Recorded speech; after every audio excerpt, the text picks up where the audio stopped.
Got a question in your mind, throw it in the sack. We got answers that you'll find, never looking back.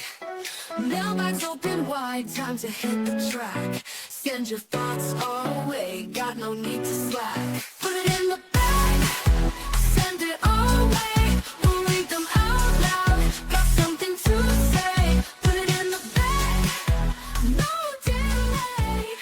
Our voices flying high like a digital ballet. Hello, everybody. It is your boy BQ. Welcome back to the Negative BQ YouTube channel. We got your TNA mailbag for July of 2025. Did I say 2020? I think I threw an extra 20 in there. 2025. We got your TNA mailbag. This is replacing this week the TNA Impact review. I'm recording this on Thursday morning. TNA is obviously tonight. But let me give you a little bit of backstory. I went out of town for the weekend to Southern California to go to an Angels game with my wife, my brother, and his fiance, which we won, by the way. And then Sunday, that was on Saturday. So we left Friday. My wife and I both get home from work around 6:30. Left after work, drove several hours to SoCal. We had the game Saturday, and then Sunday we had a party for my daughter, birthday party slash party for my brother-in-law who got his doctorate. So, just out of town for a few days, took Monday off from work. All good. Great little mini vacay, all right? So we are coming home Monday and a semi catches fire on the freeway. And we are stuck for 3 hours, not moving. And long story short, got home pretty late on Monday. And Monday night was my evening to watch the episode. I probably could have squeezed it in over the weekend, while I had some downtime, but it's a little different when I visit my mom because she kind of monopolizes my time. I could visit my dad.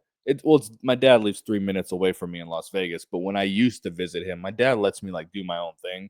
My mom wants all my time when I'm there, so it was a little difficult. But I said, you know what? I got Monday night to watch the show, and then I'll review it Tuesday. But because we got home so late, there was no way I could have watched the show, and I can't watch it at work. I used to be able to. I kind of move around with my contract and everything, and where I am at now, I cannot watch it. I'm entirely too busy. It's just not happening. So that said, I just said, you know what? I'm not going to force myself to watch the show because when I do that, I kind of tend to hate review it or I hate watch it. When I'm forcing myself, I'm like, man, I'd kind of rather be watching TV with my wife or just doing something else in general. And that's not fair for you guys, for me to hate watch a show. So I really don't even plan on watching the episode. I think it's the go home, right? No, tonight's a go home. But I just don't plan on getting around to it. I watched some of the opening match, and then the minute I heard Ray Wall, I said, "Man, I don't want to do this." So we're gonna replace it with the mailbag this week, and I got a lot of questions. So I'm actually not gonna get to all of them because we'll be here all day, and I try to limit my podcast, 45 minutes or so. So that is not going to happen. I'm not going to go through every single one, but questions were submitted at the Impact Lounge engagement group on Facebook. And we're going to do this one time for your mind. Before I get into this, I actually recorded this podcast yesterday and it was on mute. Microphone was on mute. Last week, I reviewed Impact and my microphone was backwards. Jesus Christ. Okay, let's get into this one time. Janet Robertson, she got 3 questions, so we're going to rattle them all off. Do you think Tegan Knox would be a good fit? She recently expressed a lot of interest in TNA and said she's interested in getting into tag team wrestling. I'm actually flabbergasted they haven't already brought her on. And I know she has a little bit of injury history, so I don't know if she's currently injured. I have no idea, but this is a signing that had Scott D'Amore all over it. If Scott was still in charge, she would have freaking been there. But I am shocked that they haven't brought her on. And I was explaining to you guys a week or so ago Well, I mean, to rewind here a little bit, when the knockouts roster started getting really large, I was the first one to say, yo, they're going to let some girls go. Like, there's no way they're keeping this large of a roster of 20 plus girls. And I looked into it and was kind of told the opposite, that they're actually going to bring in a couple more knockouts because they really want to fix the tag team division. That is one of the big focuses right now. And I was under the impression the couple that they're going to, the next couple they're going to bring in are probably more recognizable names. I don't think they're going to be the Harley Hudson, Mila Grace type of talents. You know what I mean? I think I just wouldn't be shocked if Gigi Dolan wasn't one of them, or what the hell's her name, Priscilla Kelly, and I wouldn't be shocked if Tegan Knox wasn't the other. But I expect some names to pop up, but they're probably people you've heard of before. I don't expect indie talent, so we'll see. But yeah, I'm actually very shocked that they didn't bring her on previously. The what's the other girl's name? Isla Dawn or whatever. Is she? If I have the correct girl in mind, the redhead, I could see her as well. Elena Black has already said she wants to go to AEW. Shotzi's already said she wants to go to AEW. So those would be great additions. I don't, and they come as a tag team, but I don't think that's happening.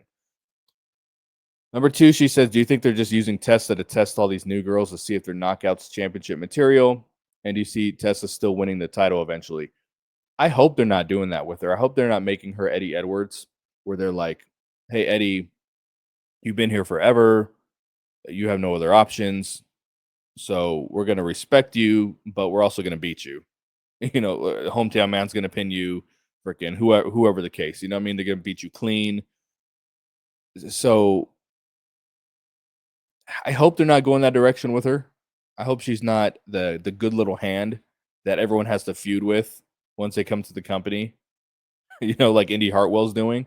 So I don't think they're going to do that, because I explained to you guys before that they feel the people in TNA feel that the comments that were made by Tessa and all these things that happened several years ago were very much overblown. They were blown out of proportion. The reporting was not totally accurate. But she unfortunately never came forward and really did much to clear her name, which is why she still gets heat. But yeah, I see her winning the title in 2026. I would have put it on her now, but they feel that Masha is the face of the division, and she is. But I really don't think at the end of the day she's going to be Deonna Purrazzo and she's going to be Jordan Grace and be Gail Kim. I don't think she's going to get there, because I think there's just other intangibles that she lacks. And as much as they push this woman, she's been on NXT. She's probably going to be a double champion here pretty soon. I still think a good portion of the wrestling world doesn't know who she is. I get that vibe. So I think, man, to me, Tessa should be the face of your division, even if it as a heel. That's what I think personally. But I do think she's going to win the title eventually. And I mentioned before, and some of you guys may disagree with this if you've been to a TNA show, but when I went to Unbreakable and they were doing the "She's a Racist" chant, I didn't think that it was negative. Like, I really thought I think you got to remember, so much of the TNA audience now comes from the WWE audience. And what does the WWE audience like to do? They like to be part of the show. And that's the vibe I got when I was in the arena. When they said she's a racist, like, they're clapping, they're smiling. I think they just want to be part of the show. I don't think that many people really truly think that. You feel me? So I don't think that's going to hold her back. But I would have put the belt on her now. And then when will the booking improve? I hardly see any changes with Delirious other than Luchador starting to win some matches. I did a whole podcast on this, my Negative BQ show, where I said, man, the booking doesn't feel that much different. I will say there's a couple things they've done, like I've pointed out several times, Leon Slater. That's kind of been a long-term thing, right? There's a couple stories that have had some longevity to them, where Scott used to blow his load very quickly on everything. Like, Leon Slater would have been champion by now already, but he used to blow his load quite often. And an issue that I personally have is wrestlers writing for wrestlers. And I've used the example several times before, like Robert Downey Jr., you did such a great job at Iron Man. We want you to write the next one. That's not how that works. You know, I think booking wrestlers is an issue. And to use a sports analogy, if it's basketball, football, whatever, baseball, you get rid of the head coach, the manager, whatever, and you hire his assistant, like the assistant coach, whatever. The the way people look at it is like, this assistant coach has been here the whole time. What are they going to implement that's new? Granted, there's always going to be a little something new because now this person's in charge. They want to have their ideas, but for the most part, they've been on this doing, they've been on board with what the previous guy was doing the whole time. So how many changes can they truly make? And you can get rid of a head of creative, but if it's the same fucking group of people with the same vision that the previous guy had, what is really going to change? So, yeah, I guess some luchadors. I don't really care about luchadors personally. So if they win some matches, like good for them. I think Laredo kid's a jobber. I don't think he should be beating anybody on this roster personally. But there's a lot of people who want to see him win matches. And then Octagon, Hexagon, whatever, his partner. I guess when I took my break, I guess they won a couple matches. Like good for them. But to me, it's 80% the same. I see some changes. I see some. I'm not going to say it's 100%, but it's like I said with years ago when I'm talking about production issues. I said until there's a mentality change, there's not going to be a change. You have to look at it and be like, yo, we want to do something different. And I think that whoever they have in there right now felt that what they were doing before was probably okay. So they're just kind of continuing it, you know? But for me, it's the predictable booking. What podcast? I was doing my negative BQ show, I believe. Yeah, I was. And I said, hey, I haven't seen the episode of TNA yet, but I know that Jake something is wrestling Mance Warner. Here's what's going to happen. Steve Macklin is going to be on commentary. He's going to get involved with the match. He's either going to cost Jake something the match or it's going to be a double DQ. And what the fuck? It was a no contest. You know what I'm saying? And that's exactly what happened because it's the same formula. Yellowbone posted on Twitter the other day that every single go home show over the last year or so, year or two, the main event of the pay-per-view on the go home show features them wrestling in a tag team match, either together or against each other. And back in the day, I say back in the day, you got to remember I'm trying to use my back in the day as far as me podcasting. The main events were Bobby Lashley versus Galloway, Bobby Lashley versus EC3. They weren't touching each other up to the main event. They weren't tagging together. They weren't tagging against each other. They weren't wrestling each other in any way. But here they do that. This group does that. They wrestle as much as humanly possible, and then they get to the pay-per-view, and we've already seen it. Monte Carlo, Hometown Man, is sadly kind of over with the live audiences. Why would TNA waste that gimmick on Diener instead of giving it to someone else? He probably came up with it. That's probably his gimmick. I think there was a lot of fans when Diener was off. When they said he was fired or on TV, they were kind of happy because that gimmick he had previously was not over. It was kind of over the live audiences, but the TV audience did not like it. And that's kind of the same with Hometown Man. It kind of works if you're in the arena, but the TV audience doesn't seem to enjoy it. And I talk a lot about bad comedy, and people always say, well, it's wrestling. Wrestling should have bad comedy. It's, we give wrestling a pass for doing things that aren't funny. I don't think this is funny personally. Some of you might, which is fine, but the majority of the people I talk to don't find this very funny. But wrestling is the only thing where we give someone a pass for not being funny. Say you go to a show and it's a stand-up comedian. Say it's Jerry Seinfeld, which is not a great example because I don't find him funny either. But let's just say he gets up there and he just drops a bomb. He's just unfunny. Are you going to go pay money to go see him again? are you gonna be like, oh well, he just missed this time. We'll catch him next time around, or if you go to the movies and it's supposed to be a comedy and the comedy is highly unfunny, I, like one of the unfunniest movies I've ever seen was Deuce Bigelow 2, where Deuce Bigelow 1 was like a freaking cult classic, and the second movie, we met Rob Schneider in like Kuwait. I think I was deployed in Kuwait at the time, and he came on a USO tour, and he's like, "Yo, this is the funniest movie. This is so much funnier than the first one." Then a movie comes out, and it's just awful. Like no one talks about that movie anymore, and I'm aging myself a little bit here because this came out in my 20s, but no one was talking about that movie once it came out because it wasn't funny. This freaking Happy Gilmore 2 that's coming out looks awful. I promise once that, and I'm the biggest Happy Gilmore fan in the world. No one's gonna be talking about this 6 months from now because it's not funny.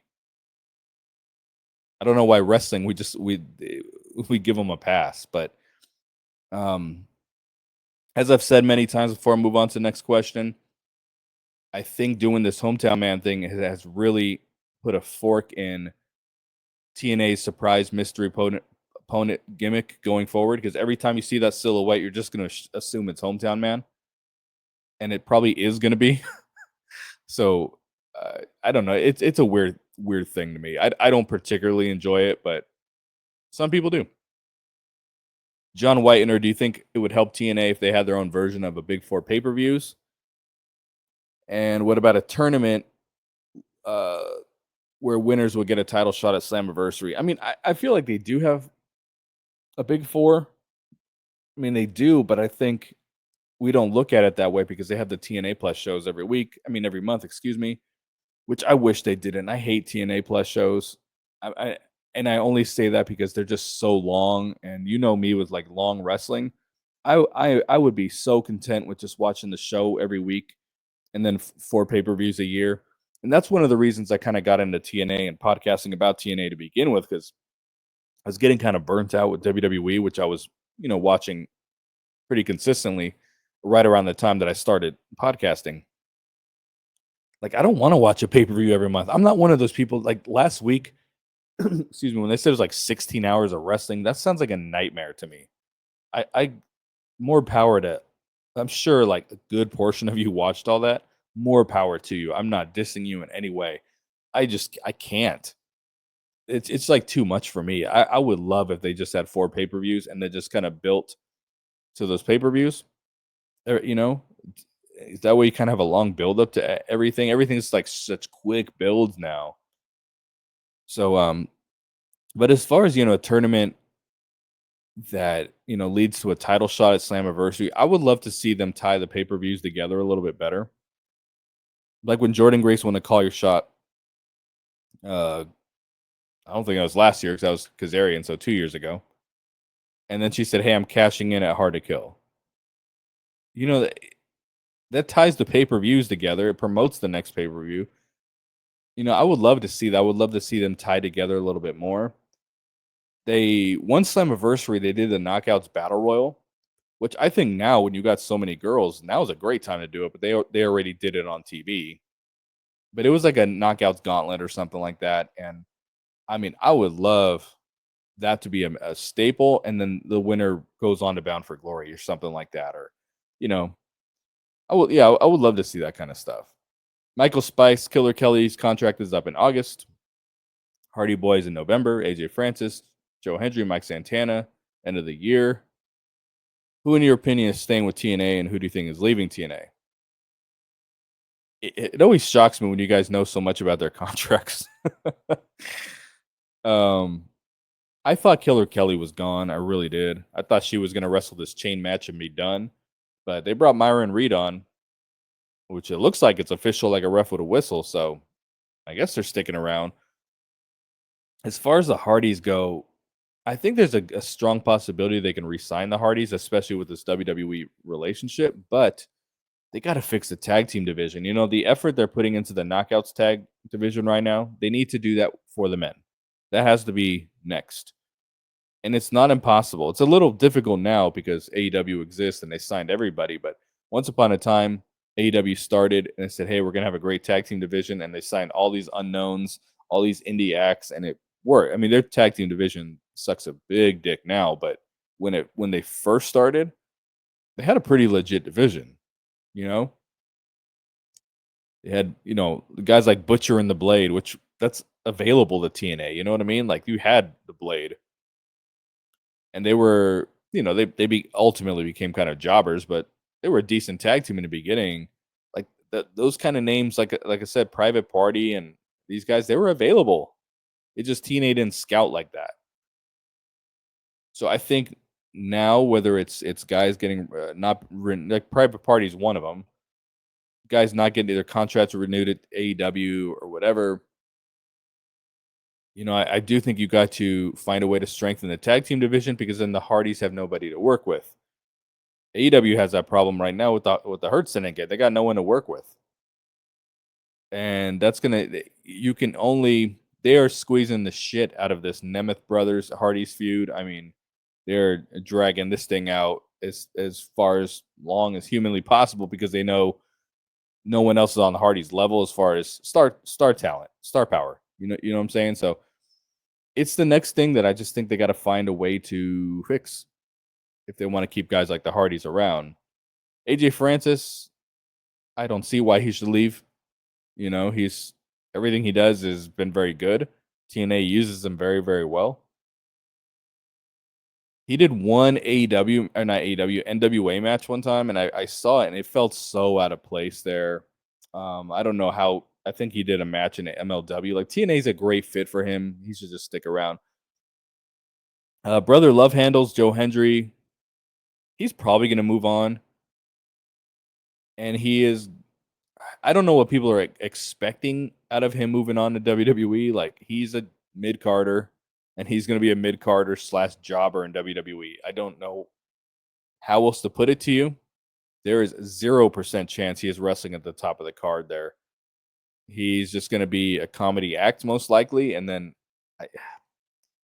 I just you cannot convince me he's going to be some big star in a WWE roster. You can't. Mike Santana, I don't think Mike Santana is going anywhere. I can see him sticking around another year, and then if WWE wants him, they'll probably get him too. What else we got here? Pat Crowdhamel. Carlos Silva insinuated that they were going to go live every week, that they'd have to, or if they were going to go live, they'd have to shift back to a single location filming to reduce costs. You think being live every week is worth trading off decent crowds they've been drawing in various markets this year? To me, it's not. Because you're growing your brand doing it this way. When they were stuck in Impact Zone in Orlando, they were so stagnant. They had zero growth. What they're doing right now is working. It's leading towards large crowds. And I think if it gets to the point where your live event business starts dwindling, like the TNA Plus, thank God they're going to do TNA Plus shows every month as far as like they're going to travel doing that. Let's just say hypothetically they do TV in one location. They're still traveling every month. So it's not like it was in Orlando, but this is how you grow. You go from city to city. And I don't think that the viewership is really going to rise that much if it's live. Ideally, we would like it to be live because then you can actually have surprises and, things aren't getting spoiled for people. Like, ideally, that's the way to watch wrestling. I'm not saying I wouldn't be interested in a live show, but it just what they're doing right now just seems to be working. And I just would not really mess with it. Don't get it to the point where all your fans are in one location. Going down. Randy Adams, do you think Naked Jake will ever have a gimmick where he wears a full jumpsuit? Most likely not.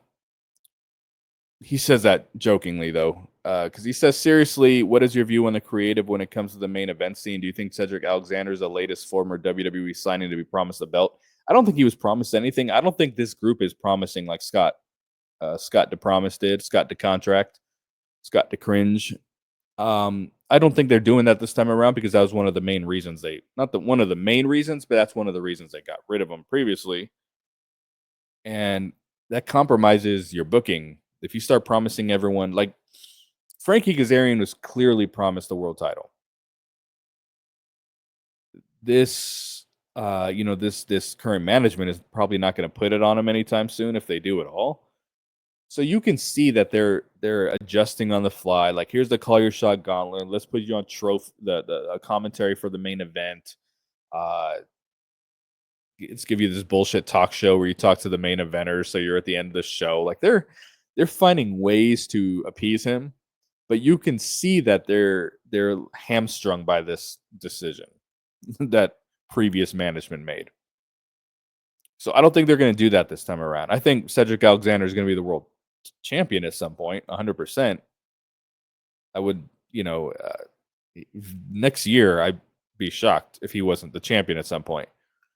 He is a tremendous signing, and I'm okay with a guy like that winning the title because he already had a lot of promise, and you're just tapping into that potential. You're not bringing over Elijah jobber status here, world champion here. Like, they're not doing something, and obviously they didn't do that with him, but I feel like it was going that direction.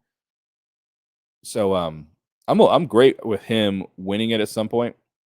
But the main event scene is the deepest it's been since I've covered this company. The problem is they're all from AEW or WWE for the most part.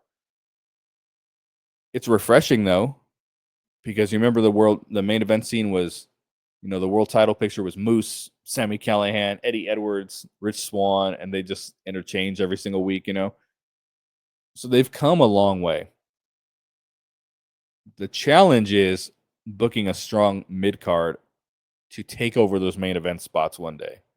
That is the real challenge. Pat Nolan, with all the new Knockouts signings, do you think it's time to introduce a Knockouts International Championship? I think that would be very unsmart. Is that a word, unsmart? I don't think that'd be a smart thing to do. It's already taken them years to figure out this Knockouts tag title. And I fear that a mid-card Knockouts Championship would be the equivalent of the Digital Media Championship. It'd mean absolutely nothing. And this is a company, member that really, really struggled to book outside of the Knockouts World Title picture for the longest time. I feel like a title right there in the mid card would be so difficult, and it most likely would be defended on the pre-show, and everyone would complain it should be on the pre-show. I think it's too many titles. So as long as they have a competitive Knockouts tag team division where you have multiple teams and they're feuding with each other and have good stories, I think that's all you need. I think that would really muddy things up. I wouldn't be shocked if they didn't at some point, but I don't think it's a very good idea. Jamil Mendoza, do you think Dark State is going to be the reason Matt Cardona returns to WWE TV through TNA? That dude ain't going back to no WWE. WWE doesn't like beggars, and this guy is outright begging. I think a lot of companies don't like that. That's why Donovan Dijak was begging openly to go to AEW, and he's wrestling in MLW. You know what I'm saying? And Cardona is pretty much openly begged to return to WWE. His wife did too, but they brought her back. I guess it helps being a female and being hot, but he's not going back there. And if they do, he's just going to be Zack Ryder. They're going to want to use him as Zack Ryder, not his current character. And he doesn't, you know what I'm saying? Like, he's never going back there. He's going to have a little exposure here with this NXT thing going on with the system and all that, which is probably the extent of his new WWE run. And yeah, I don't see it.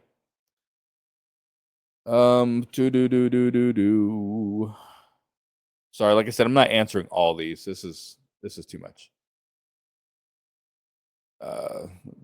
Kevin, so okay, so I hate mispronouncing names because I have a difficult last name, and people with simple last names don't realize how disrespectful it is to just butcher someone's name. I'm gonna assume Kevin Patague is how you say your name. I could be wrong. You're gonna have to let me know. But I do not like butchering names.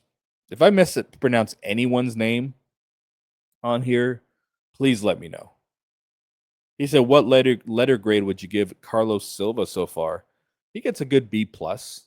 You know, it's hard to say anything negative about him. I will say, if I had to be negative, which is what I do, he gives off Tony Khan vibes, and I don't mean that as a compliment at all. Tony Khan's very delusional. Um, Carlos Silva gives off some of those vibes. I think he looks kind of goofy with the hat, if I'm being honest with you. But other than that, I mean, he seems to be a lot more aggressive in terms of what's going to grow the company, what needs to be fixed in the company. Under Scott, they were very settled in their ways. Scott thought everything was good to go. You know what I mean? He just wasn't making the necessary changes to grow the company.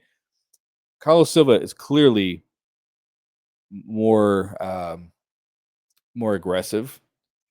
He seems to be promoting a better backstage atmosphere, which I don't think it's been the backstage in TNA has been bad for a long time. But I think you also had the Scott guys and then you had everybody else. And they clearly got rid of all those people. And you know what I mean? So I would imagine there was like a little bit of tension because Scott was paying the guys a lot of money that he wanted there. So I do think he is doing a very good job. Like I said, some Tony Khan vibes, but other than that, he gets a strong B plus, and we're gonna see. We're gonna see if he puts his money where his mouth is because he's making a lot of promises or a lot of declarations. We're gonna see when Slammiversary rolls around. He's saying, "Oh, there's a couple new sponsors." You know what I'm saying? Of course, people are excited about this. And that's the TNA fan base. Like, if Tony Khan or Triple H said we got a couple new sponsors, their fan base would not even remember he said it 2 seconds later. But the TNA fans love that kind of shit. But what if it ends up being Blue Chew and you know what I'm saying? Fucking e-meals. So we'll see what that is, but he's doing good things, so we're gonna see if he puts his money where his mouth is throughout the rest of the year. He's talking distribution deals and streaming deals and all that stuff. We will see. We will see. Um, ooh, well, Coffin Carl over here. Okay, AK Infinity, who should be the next heel world champion? There is one answer to this, and it is Mustafa Ali. He's the only motherfucker on this roster who's a heel that has any potential as any kind of champion.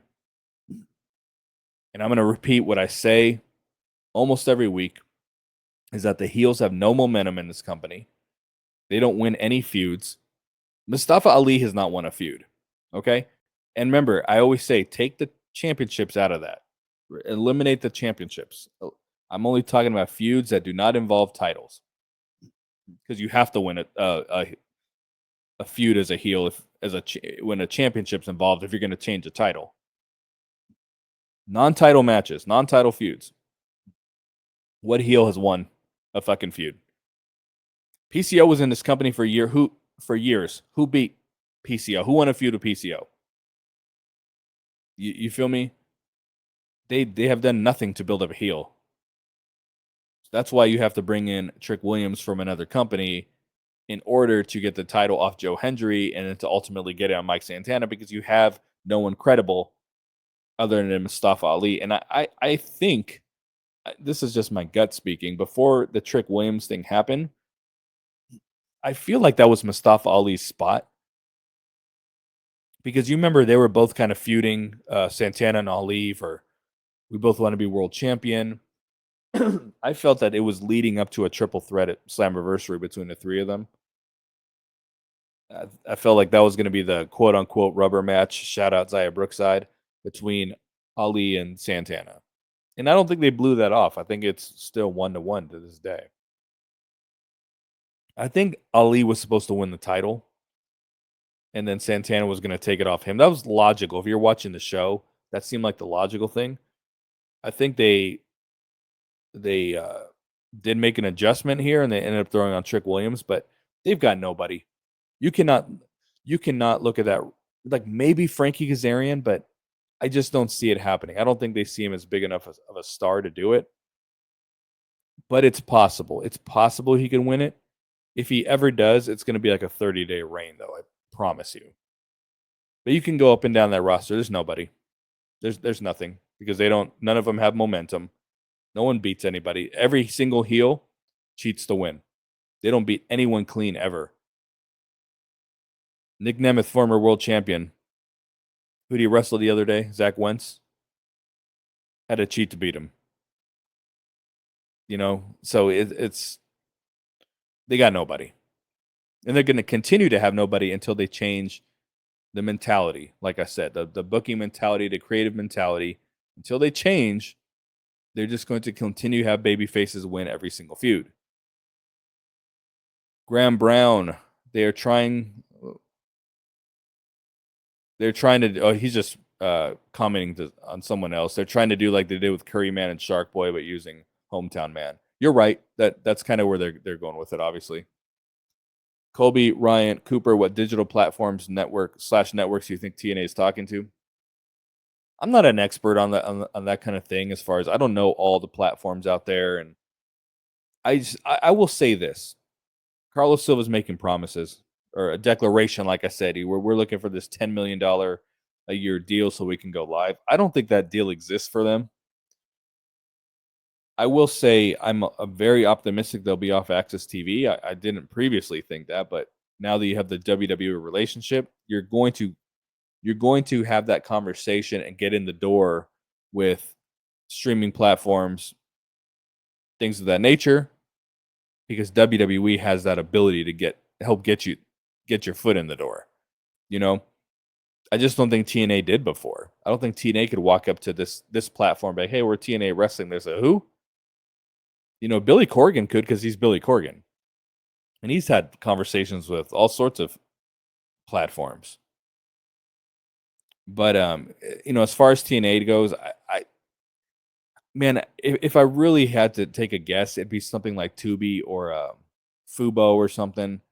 Fubo TV, like that. That's what I see for them.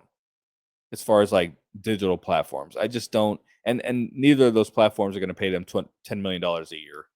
I really don't think. Obviously, I'm not behind the scenes. I'm not in these meetings. I'm just a dude, just a podcaster. I don't think the deal that he is looking for exists. I don't see why it would. You can't take a show that's getting less than 100,000 people and say, "Hey, invest 10 million a year into this." That just doesn't make any sense. And there's not even a guarantee that their audience would jump that much. Think of AEW Collision. No, fuck Collision. No, we'll go with Collision. What's Collision doing viewership wise? 300,000, which is a significantly more popular brand than TNA. It's just hard to imagine that big of a jump. They're not going to surpass Collision. I can tell you that right now. So I don't know what's out there. I'm sure there is something. I don't know what that is though. Mark Jones. What do you think of Carlos Silva's remarks pretty much confirming that TNA is a developmental company for WWE instead of being its own company? I know that's all like bad. Those are all bad words for TNA fans because they want to see people stick around, right? And I'm one of the first people to say, hey, you got to invest in people, make competitive offers to them. So as someone like a Leon Slater, he's starting from the bottom. There's no reason they can't hold on to him for several years. But eventually, the people are in this for the money. They just are. And like the TNA fans, a lot of you guys too. I mean, you're all TNA fans, but I mean like the TNA marks out there that don't listen to me. They think TNA has all this money to where they're paying these guys, big time contracts. And you've heard me get on the podcast and say, yo, Scott D'Amore was overpaying Rhino and overpaying Giselle Shaw and overpaying PCO. Let me explain to you what that means. They were not paying living wages to these people. Okay. They were, tripling, quadrupling their booking fees. A booking fee that they set for themselves on the indies to say, hey, what's your booking fee? Let's fucking triple that. Like, that's too much money. That's what I'm saying when I say, hey, Rhino was making all this money. Okay. And I know what some of the dollar figures are. I'm not at liberty to share those. But I can tell you with Rhino's contract, they're able to sign several knockouts, but there's just this perception that they're providing this living wage to people, and they're not. I would imagine Moose they are. I think Eddie Edwards, they probably, you know, I don't know what they're paying him, but even if they were paying him, like 60 or 70,000, which is like a living wage, and then he would have to make money on top of that if he wanted to be really comfortable. But I mean, that's what we're talking about here. I know they threw $250,000 at the Good Brothers. Horrible, horrible decision. They're, I bet they're still not recovering from that financially. So it's not to say there's not some people at the top of the card that are making good money. But a lot of it is just, as I said, just multiplying their booking fees by several multipliers, and that's too much money to pay somebody. So eventually, you might be making some decent money in TNA, but at some point you're just gonna be like, yo, I need to make some real fucking money. That's just how it is. So, do I want to see some of these people stay around several years? Yeah, I just don't want to see someone come in for a year and leave like Mike Bennett did. That's what I don't want to see. But if someone's around 3, 4, 5, 6 years and then they decide to move on, like, that's fine. Jordan Grace, fine. Deonna Purrazzo, fine. You guys did your time. So yeah, in a way, are they developmental?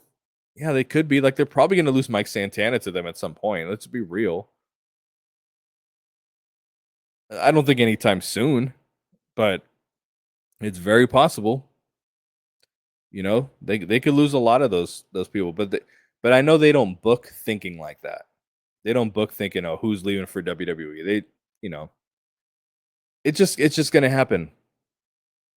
Ayo Adebayo, in your opinion, who is the core group of talent TNA should get behind in 2026? I mean, there's the obvious Leon Slater. I don't really see him getting past the X division. I don't see Jason Hotch getting past the X division, but I mean, they're guys you want to put some effort into. I think there's just going to be a lot of effort put into the knockouts. I think we're going to see that for the short term future, but I do think they got to get behind Tessa Blanchard rather than her just be a tag team with Victoria Crawford. I think at some point you really got to get behind her. I think you need to really get behind Steve Macklin because he was the world champion at one point. They decided, we're not going to push our own guys. We're going to push, whoever. And that's an example of, hey, we promised Alex Shelley the world title, and Steve Macklin gets fucked for it. But with this mid-card title, they have an opportunity to get him back on the ball and get him back to that world title picture. So I think you got to go all in on him as well. And if I had to just like out of left field pull a name, I would put a little bit behind Mance Warner and just see where it goes. Most likely he's not a world title type of dude, main event type of guy. Most likely. But he's someone you haven't completely ruined yet as far as a heel, even though he lost the feud to Sami Callihan because that's what heels do. But why? What's Sami Callihan doing? Why? Why did Sami win that feud? Because of the way TNA books. Sami's not even on the freaking show. And you got Mance Warner in the mid-card title picture. But I would put a little bit behind him and just see where it goes. Jamil Mendoza, is there anyone from NWA you think TNA should go after when their contract expires? So I've pointed out many, many times, the Page sisters, I'm just like those girls. I'm like super fucking high on. I think they're great, but I think NWA is going to really invest in keeping them around. That's really all right now. That's really it. You know, that Natalia Markova, if you can get her. But as far as the guys go, they just don't really seem to have it. Um, you know, Mike Knox is wrestling at the top of the card. Trevor Murdoch is at the top of the card. Um, the man formerly known as Bram is the world champion. I'm not a big fan of his, just because I cannot stand his promos. But I mean, it's like you could potentially bring him back, but I don't see that. EC3 wrestled at the top of the card, one of my favorite wrestlers ever, and he is washed beyond washed. It is very sad to see. But I mean, it's NWA, you know, it works for him, but you know, he's pretty much washed. Like he could not go somewhere else. They missed the boat on EC3. Well, he missed the boat because he should have just, if he would have signed with TNA straight out of WWE when he had the shaved head and the goatee and all that, he'd probably be at the top of the card right now. But he kind of bet on himself. I don't know what, and he's done. He's fucking done. But they just booked so many indie bingo hall wrestlers over there. I mean, some of them, the majority of the male roster in NWA would not find work in another company. The majority. Doesn't mean they don't have a little bit of talent in there. Okay, you know what? I'm gonna say Mims, big strong Mims. He could do well in TNA. He's kind of got that Rusev build, but he's also shorter. I've come across him in person. I think he might be 5'7", 5'8". Like he's shorter. He looks bigger though, but he would be a good new era of like X Division talent. You know, Carson Drake is a possibility. But yeah, for the most part, they don't have a lot going on there. I mean, let's be honest. Last one, Michael Spikes. Who would you have take the TNA International Championship away from Steve Macklin? I get a lot of Steve Macklin questions from people, just because you know he's basically my favorite wrestler there, and he's a champion.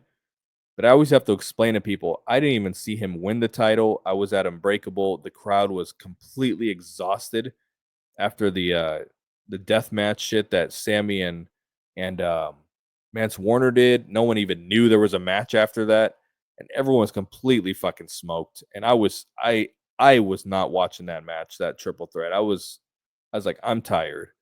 So I didn't see him win the championship. I haven't seen him wrestle a single time with the title. I didn't see him versus Mance Warner. I think he defended the title this episode. I just haven't seen it yet. Either this episode or the next one, which is weird. I thought they would do it at Slammiversary, but I haven't seen anything about his title run. Nothing. So there really is no one. It's like I said, there's no heel to take the world title off the babyface. If once we have a babyface champion again, I think you're have that issue here. TNA has the work cut out for them as far as the mid card goes, because you got a strong main event scene. You have your work cut out for you in regard to this mid card. You have to prepare people better to take the next step and to insert them into these big matches. You have to do a better job. But it just seems like once the Ace Austins of the world and Jake Somethings and these guys just hit that mid card, they just stay there. They've struggled to get them out of there. The only reason they got Joe Hendry out of there is because he got himself out of there. I mean, let's be honest. He got himself out of there with some sing-song social media shit. You know? So I'm interested to see how he's booked, because the mid card has not been a focus for this company in a long time. They haven't even had a belt Don't tell me the Digital Media Championship was a belt. That was a piece of junk. But they just haven't had anything to fight for in the mid card for the longest time. So that's where they like truly got their fucking work cut out for them. They really do. So that mid card and the World Tag Team division, that is where, not the World Tag Team division, just the tag team division, they got their work cut out in both areas. That is going to do it for me, party people. I'm your boy BQ as always. Thanks for checking out the mailbag. We'll be doing this again next month. I took questions for the mailbag before I started my break, and I never recorded that episode. So I was hoping to kind of go back there and think, hey, maybe I can grab some questions out of here. But no, we had so many questions here. I said, nah, that's not going to happen. So that's going to do it for me, folks. I'm your boy, and we will talk soon. Slammiversary coming up. I'm out. Peace.